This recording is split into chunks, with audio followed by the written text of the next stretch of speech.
कुकुर माध्यम जंगलू शिकार स्कर्पियो सह गधी और बारहा मांस जबत 5 जन गिरफ।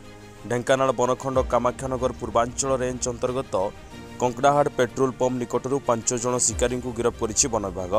गिरफ अभियुक्त माने तेलकोई थाना पुरुचोड़ा गाँव विक्रम मुंडा, दिगुल मुंडा, भरत मुंडा, सरोज मुंडा और तुराम मुंडा। सेमानंकुठारु गोटिए स्कर्पियो मारणास्त्र 10 किलोग्राम बारहा मांस गोटिए मला गधी को जबत कर हिंदोल कुड़ियाकाटेणी अंचल शिकार करी स्कर्पियो तेलकुई अंचल को जाउथबा बेले माड़ी बसिला वन विभाग। तेबे सबुठारु रोचक कथा हला जे शिकारी माने कुकुर माध्यम वन्य जंतु शिकार करुथिले। गिरफ परे अभियुक्त माननकु कोर्ट चालाण कराजियो बोली रेंजर कैलाश चंद्र साहू प्रकाश करिसेंती।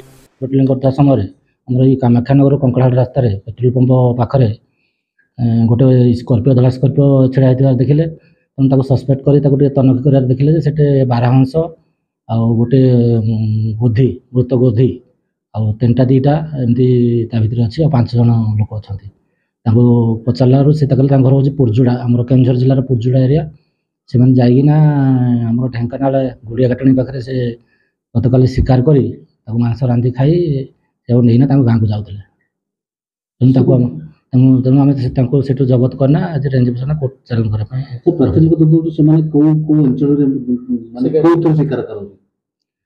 सी तो कहवा अनुसार से माड़ी ना मारी प्लस कुकुर भी यूज कर तेंटा भी यूज कर शिकार कर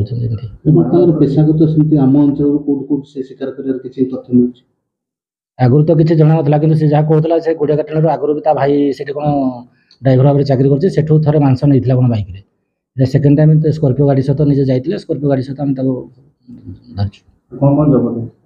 धरचु बारहा मांस आनुमानिक 10 किलो हो गोटे आमर गोधी गोटे गोटे तेंटा दीटा स्कर्पियो गाड़ी गोटे।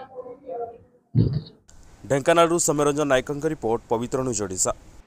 जदि आम भिडियोटी आपंक भल लगिला तेबे लाइक शेयर सब्सक्राइब फॉलो करने भूलंतु नहीं। नमस्कार।